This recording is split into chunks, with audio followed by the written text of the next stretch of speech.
और भाई कब तक अपने आप से झूठ बोलोगे इसी तरीके से, कब तक अपने आप को इसी तरीके से बेवकूफ़ बनाते रहोगे कि भाई अभी तो 30 दिन बचे हैं, अभी तो है ना बहुत हम आराम से कर सकते हैं, अभी तो 20 दिन बचे, ये वाली स्ट्रेटेजी देख लेता हूँ, वो वाली स्ट्रेटेजी देख लेता हूँ, ये वाला टाइम टेबल फॉलो कर लेता हूँ। अब से नहीं भाई, कल से पक्का स्टार्ट कर दूंगा, अब से पक्का स्टार्ट कर दूंगा। आज तो ठंड थी, आज ये था वो था, अब ऐसे करते करते बस आखिरी के 8 से 10 दिन बचे हुए हैं, अब ये भी बहुत जल्दी निकल जाएंगे।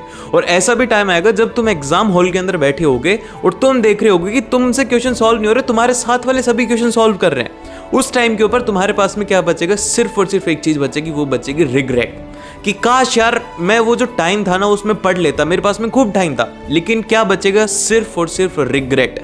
अब टाइम ये निकलने में बिल्कुल भी टाइम नहीं लगेगा, 10 दिन है, तुमने पिछले 10 महीने खराब कर दिए। अब ये तुम्हें फील होना चाहिए, मैं फील करवाने के लिए तुम्हें सब बातें बता रहा हूं, क्योंकि तुम इतना टाइम वेस्ट कर चुके हो, वो भी इन यूजलेस चीजों के अंदर कि ये मोटिवेशन वीडियो देख लूं, वो मोटिवेशन वीडियो देख लूं, ये स्ट्रेटेजी देख लूं, इस बुक से पढ़ लूं, उस बुक से पढ़ लूं। अरे इन सब से कुछ नहीं होता।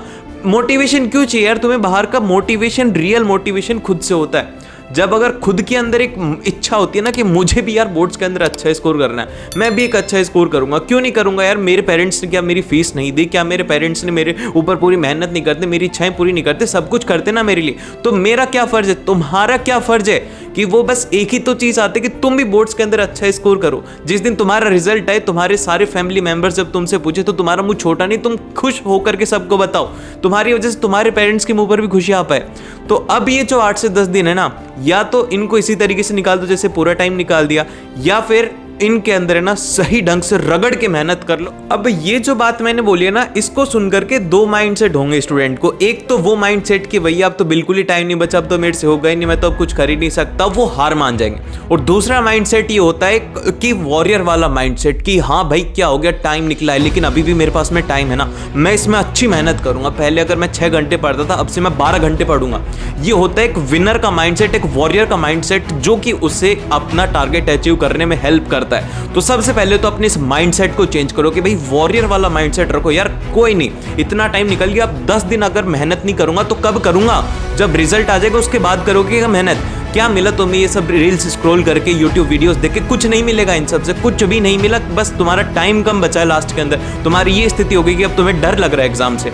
अगर वहीं पर ही ये थोड़ा कम इधर वेस्ट कर लेते तो यहाँ पे टाइम बचता ना, तुम्हारा सिलेबस आज कंप्लीट हो चुका होता, तुम बस रिवीजन और सैंपल पेपर देखते। लेकिन अब तुम देख रहे हो कि क्या मैं पढ़ूं कि मैं पास हो जाऊं। अगर ये जो सिचुएशन है इसको पार करना है तो मेहनत करनी होगी। ये जो 8 से 10 दिन है, इनमें पूरे अच्छे तरीके से तुम्हें तपना होगा, अच्छे तरीके से तगड़े वाली मेहनत करनी होगी।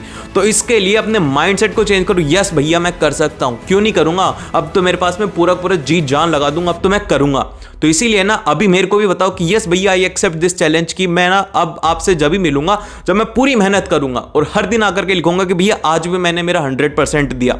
और हर दिन आकर के लिखना है, जो भी स्टूडेंट हर दिन इसके बाद में जितने भी दिन हैं उस दिन हर दिन आके लिखोगे कि यस भैया आज मैंने पूरा काम किया था, आपने जैसा बोला अब से मैं सब कुछ फॉलो कर रहा हूं। क्योंकि देखो अब अगर एक भी मिनट वेस्ट करोगे तो उसमें तुम्हारा ही लॉस है, किसी का लॉस नहीं है। ये सब बैठ करके ऐसे बोलते रहेंगे, ये सब 1 दिन की भी बताएंगे, 20 दिन की भी बताएंगे। इन्होंने बताया है, जिन्होंने फॉलो किया उनका अच्छा हुआ है, लेकिन जो सुनते सिर्फ और सुनते ही रह जाते। तो इसीलिए सुनना नहीं है।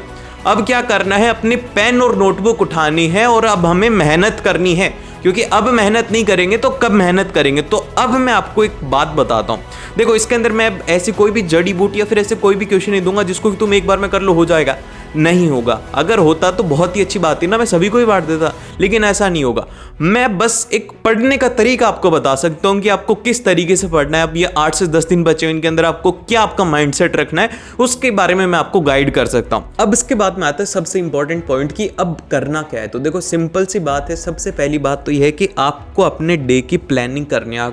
आपको हर एक चीज़ प्लान करनी होगी कि आप पूरे दिन के अंदर क्या करने वाले हो, कौन से चैप्टर को स्टडी करने वाले हो। उसी के साथ में जैसे कि आप मैथ्स के अंदर अगर आज क्वाड्रेटिक इक्वेशन स्टडी कर रहे हो तो आपको इसमें लिखना है कि आप कहाँ से स्टडी करोगे। आप स्टडी कर रहे हो यूट्यूब से, वन शॉट अगर वीडियो देख रहे हो तो बस एक ही टीचर की देखना, उससे ज़्यादा अपना टाइम वेस्ट मत करना। फिर लिखना कि आपको PYQs करना है तो किस बुक से करना है। आपके पास में एक प्रॉपर प्लानिंग होनी चाहिए कि आपको क्या करना है पूरे दिन में, क्योंकि कहीं ऐसा ना हो कि आप आधा चैप्टर किसी से पढ़ रहे हो फिर किसी से पढ़ रहे हो, ऐसे करते करते अपना टाइम वेस्ट कर रहे हो। तो इस तरीके से आपको टाइम वेस्ट नहीं करना है और एक टाइम बाउंडेशन लगा करके आपको स्टडी करनी है। और एक और इंपॉर्टेंट बात है, इसमें आपको सभी सब्जेक्ट को टाइम देना। ये नहीं कि आपको मैथ्स अच्छे लगते तो सारे दिन पर मैथ्स नहीं, क्योंकि नंबर सभी से बनेंगे। तो आपको मैथ्स को भी स्टडी करना है, आपको साइंस को भी स्टडी करना है और आपको SST को भी स्टडी करना है। और एक बात याद रखना है, स्टार्टिंग में अभी मोटिवेट होकर के ना ये मत करने लग जाना कि एकदम से हार्ड चैप्टर लेकर के बैठिए। अगर सीधा हार्ड चैप्टर लोगे तो अभी पूरा कॉन्फिडेंस लेवल डाउन हो जाएगा। तो कॉन्फिडेंस लेवल को डाउन नहीं होने देना है। अपना जो सिलेबस है, ये जो आपका सिलेबस है ना, इसको 2 पार्ट के अंदर कर लो। आपको अच्छे से पता है कि आपने क्या क्या कौन से चैप्टर कंप्लीट कर रखे, कौन से चैप्टर आपने नहीं कंप्लीट कर रखे। तो जो नॉट कंप्लीटेड है ना, इनमें से सबसे पहले इजी वाले जो चैप्टर हैं उनको निकालो और उनको करो। उनको जब करोगे तो उनसे कॉन्फिडेंस लेवल आएगा, क्योंकि वो इजी है और वो होगा। तुम्हें लग रहा है कि हाँ यार मुझसे होगा। अगर एकदम से हार्ड चैप्टर ले लिया, मैथ्स के अंदर आपने ट्रायंगल्स ले लिया या फिर SST के अंदर आपने first chapter nationalism in India ले लिया, तो बहुत ज़्यादा टाइम लगेगा, उसको लेकर के डर लगेगा। तो इस डर को खत्म करने के लिए आपको सबसे फर्स्ट क्या करना है, अपने ईजी चैप्टर को यहाँ पे आपको कंप्लीट करना है, जिससे कि आपका कॉन्फिडेंस लेवल यहाँ पर बूस्ट हो। और फिर इसके बाद में जैसे कि जब आपका ये सब हो जाए तो उसके बाद में आपको प्रैक्टिस के लिए क्या करना है, एक तो अपना रिवीजन कंटिन्यू रखना है, प्लस ऑफ आपको यहाँ पर सैंपल क्वेश्चन पेपर सॉल्व करने हैं हर एक चैप्टर के, मतलब हर एक सब्जेक्ट ही आपको सॉल्व करना है। अब इसके बाद में बात करते हैं कि आपको क्या पढ़ना है। तो देखो, सबसे पहली बात तो ये है कि आपको NCERT को नहीं छोड़ना है। आपको किसी की भी बात के ऊपर विश्वास नहीं करना। कोई कितना भी बोले कि ये क्वेश्चन 100% आएंगे, आपको सिंपल सी याद रखनी अपनी NCERT। और NCERT के क्वेश्चंस को सबसे पहले आपकी प्रायोरिटी होनी चाहिए, क्योंकि क्वेश्चंस क्या होते हैं, कई बार सीधे NCERT से आ जाते हैं और हम क्या करते हैं, हम रेफरेंस बुक के पीछे भागते रहते हैं। तो आपको ऐसा नहीं करना है। आपको सबसे फर्स्ट NCERT और NCERT के क्वेश्चंस के ऊपर फोकस करना है। देन फिर इसके बाद में प्रीवियस अगर हो, मतलब अगर टाइम बच रहा है आपके पास में, तो एटलीस्ट 2 ईयर्स के आप कर लेना। और इससे ज़्यादा आपको करने की अभी ज़रूरत नहीं है, क्योंकि अभी है टाइम कम। तो आपको ये स्टडी करना है कि ज़्यादा से ज़्यादा मैं सिलेबस मेरा कंप्लीट करूं और अच्छे तरीके से मैं उसे कर पाऊं। और फिर इसके बाद में जो नेक्स्ट है वो है कि बोर्ड्स के अंदर राइटिंग प्रैक्टिस बहुत ज़्यादा इंपॉर्टेंट है। इसीलिए आपको लिख करके अपनी प्रैक्टिस करनी होगी। लिख करके चीज़ें याद करो, रफ के अंदर लिखो, ताकि तुम एग्जाम के अंदर उस चीज़ को भूलो ना और तुम्हारा एग्जाम जो है वो छूटे नहीं। क्योंकि बोर्ड्स के अंदर स्टूडेंट की सबसे बड़ी गलती होती है कि भैया आता पेपर था लेकिन हमसे अटेम्प्ट ही नहीं हुआ, हमारे जो मार्क्स थे ना 75 आते लेकिन हम अटेम्प्ट ही 65 का करके आए। तो ये ना हो तुम्हारे साथ में। तो राइटिंग की प्रैक्टिस अपनी रखनी है और इसको करने के लिए कोई भी 3 सैम्पल पेपर आप टाइमर लगा करके 3 घंटे के उसको सॉल्व करो। और इसी के साथ में अगर आपको जैसे कि कोई टॉपिक नहीं मिल रहा है तो आप सिंपल से एक काम कर सकते हो, जैसे कि आपको ये देखना है कि भैया IT का मेरे को फुल सिलेबस करना है, तो ये लिखो IT full syllabus revision by success का रनवे। क्या लिखोगे? IT का full syllabus revision by success का रनवे। तो आपको वो वीडियो मिल जाएंगी। बहुत सारी मैंने पढ़ाने की वीडियोस भी अपलोड कर रखी, जैसे क्वाड्रेटिक इक्वेशन बाय सक्सेस का रनवे। इस तरीके से सर्च करोगे तो तुम्हें वो सब चीजें मिल जाएंगी। तो ये एक इंपॉर्टेंट बात है।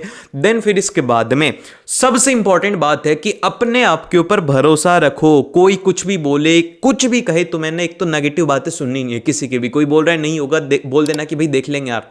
आपको अपने ऊपर बिलीव रखना है कि yes I will do it. और मैंने यहां पर लिखा है यू विल डू इट, मैंने कैन नहीं लिखा। तुम जरूर करोगे यार, क्यों नहीं करोगे? मैंने तुम्हें देखा है, तुम मेहनत करने वाले इंसान हो। तो इसीलिए अपने आप के ऊपर बिलीव रखो। और ये चैलेंज जो मैंने दिया है ना, हर दिन आकर के मुझे बताओगे कि हाँ भैया आज का दिन मैंने पूरी स्टडी करी थी मेहनत लगा करके। और मिलते हैं आप लोगों से नेक्स्ट वीडियो के अंदर। All the very best.